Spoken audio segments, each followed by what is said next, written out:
और बना लो एक चाय वाले को प्रधानमंत्री। सोना मत खरीदो, डीजल पेट्रोल कम यूज करो, घर से बाहर मत निकलो। क्या है ये? एक अनपढ़ को प्रधानमंत्री बनाओगे ना तो ऐसा ही होगा। अगर आप भी ये सोचते हैं तो जरा ध्यान से सुनिएगा। आज से ठीक 13 साल पहले साल 2013 भारत के वित्त मंत्री पी चिदम्बरम, जो कि हार्वर्ड से MBA किए हुए हैं, उन्होंने सार्वजनिक तौर पे अपील की थी सभी भारतीयों से कि वो 1 साल तक सोना ना खरीदें। ये सुनिए। Please resist the temptation to buy gold. And we can have it for 6 months, 1 year.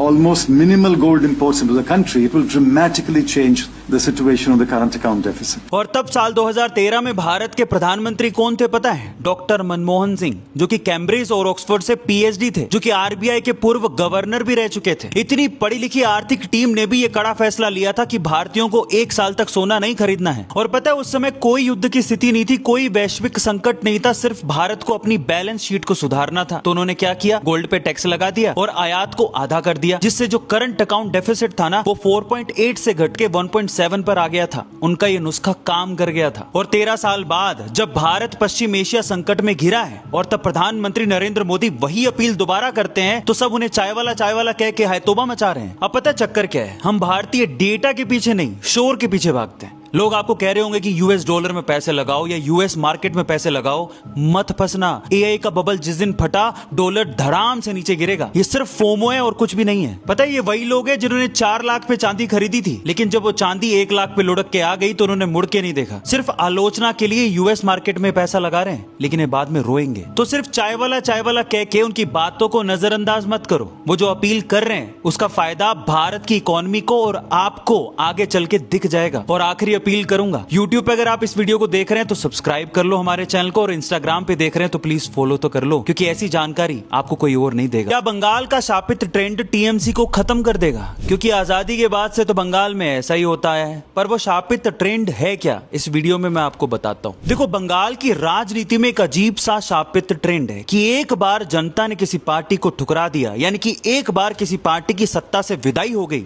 तो फिर उसकी सत्ता में वापसी कभी नहीं होती। वो हमेशा विपक्ष में ही बैठी रह जाती है। और उसका एग्जाम्पल मैं आपको देता हूं, इस वीडियो में ध्यान से देखना। पश्चिम बंगाल में सबसे पहले स्वतंत्रता के बाद से लेके 1977 तक कांग्रेस ने राज किया। विधान चंद्र रॉय कांग्रेस की तरफ से एक दिग्गज मुख्यमंत्री रहे, लेकिन 1977 में वाम मोर्चा की लहर चली तो कांग्रेस हाशिए पे आ गई।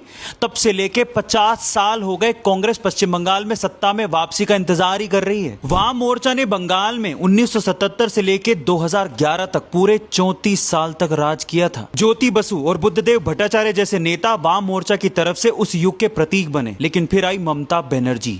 2011 में TMC ने भारी बहुमत जीतकर वाम मोर्चा को सत्ता